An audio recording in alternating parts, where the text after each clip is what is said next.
Colombia in 1990.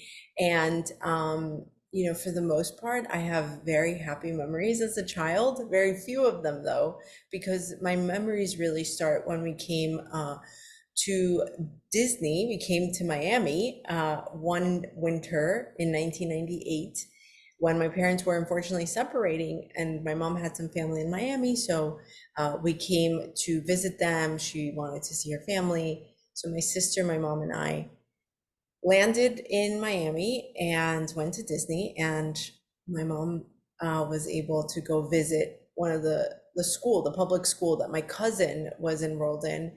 And when she saw colorful walls and computers and air conditioning, she said, we're staying. Like, this is the education that my children, deserve and need.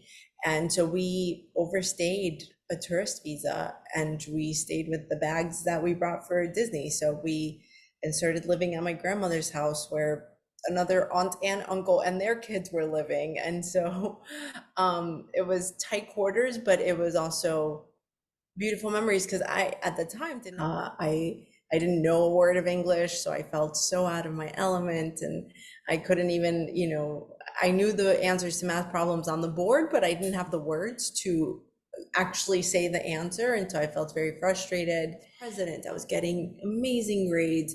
I was leading all kinds of organizations, initiatives. And so everyone who was doing similar things to what I was doing was applying to Ivy Leagues and, getting into these amazing schools. And I quickly realized at the time, as I started making those calls, I would have to apply as an international student.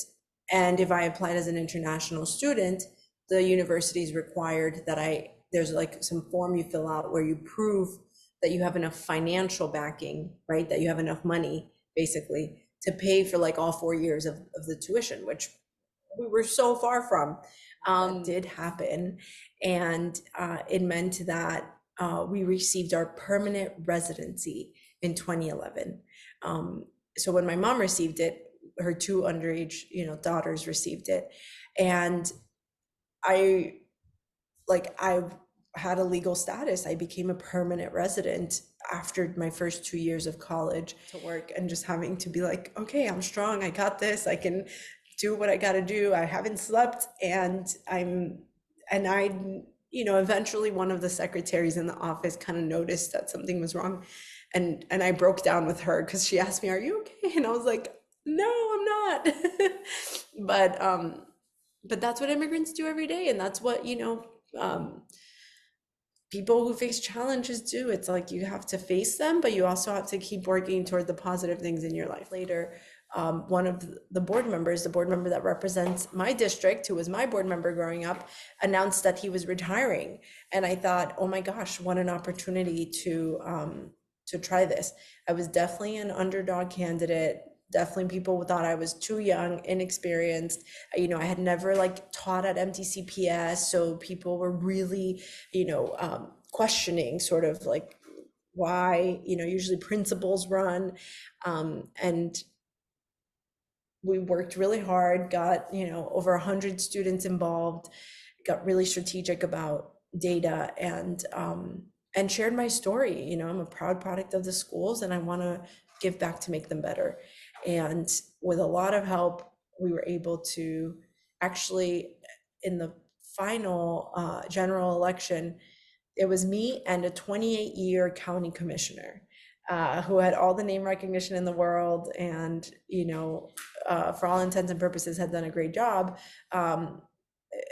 But I think our message of bringing the next generation of leadership really resonated with people, and we were able to win, which was very surprising to a lot of people.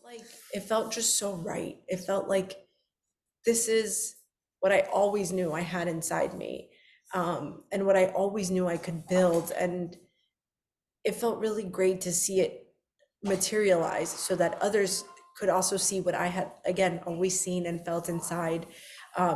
And it also felt like a huge responsibility, because you work so hard to get in these roles, but then, it's hard to do a good job and to live up to all the promises you make. And so I felt a lot of what I felt as an entrepreneur of like, I have no idea. There's no playbook, right? Like, there's no sort of like, this is how you do it, this is the next step. But I knew that I was going to give it my all. And I'm really proud of everything we've done so far. We've